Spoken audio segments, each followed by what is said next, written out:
It looks like there's a group of people in Oakland that is suing President Biden in the Biden administration over their support of the Israeli government and their genocide of the Palestinian people.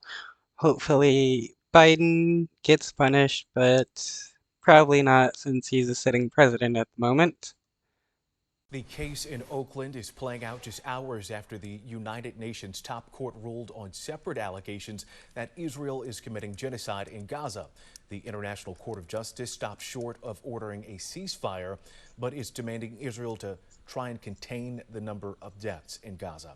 The court decided not to throw out the case and ordered 6 provisional measures to protect Palestinians who are living in Gaza. Israel denies the genocide accusation. And it's a Yeah, no surprise the government committing genocide is denying that they're committing genocide.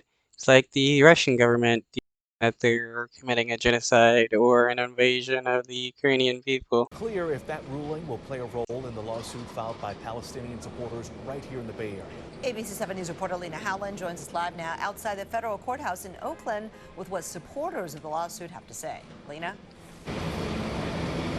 Kristen, right now, a group of demonstrators have blocked off the main road right in front of Oakland's federal courthouse as a federal judge is hearing arguments in a case accusing President Joe Biden of aiding genocide against Palestinians. Inside a federal courtroom in Oakland, plaintiffs are hoping to cut off U.S. funding to Israel's military, filing a lawsuit against President Joe Biden and his administration.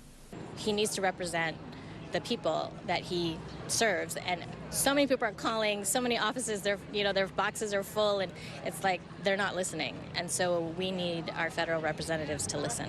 The plaintiffs with direct ties to Gaza are expected to testify to the judge how Israel's war against Hamas has impacted their families. We're hoping that the court will side with us and say that it is a genocide that is happening right now. The administration has avoided that word, has said, well, Israel is defending itself, but they have not used the word genocide. And the health ministry.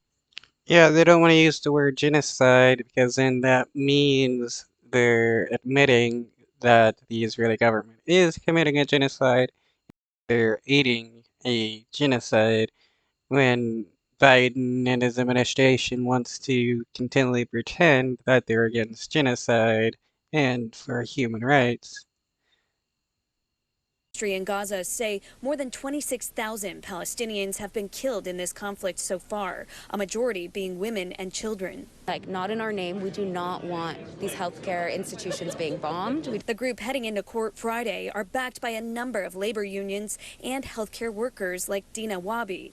She works as a nurse practitioner in a critical care department. She showed up in her white coat to represent all healthcare workers who have been killed during the war. And to hear of intensive care units without pain medications, antibiotics, amputations being done without any of the precautions, it is absolutely horrifying, and I'm heartbroken because we are allowed to have the highest level of care, and yet anyone else, we forbid them to have that. And the lawsuit against this group of U.S. officials is citing violations of international law codified in the 1948 Genocide Convention and the Genocide Convention Implementation Act passed by Congress in 1988.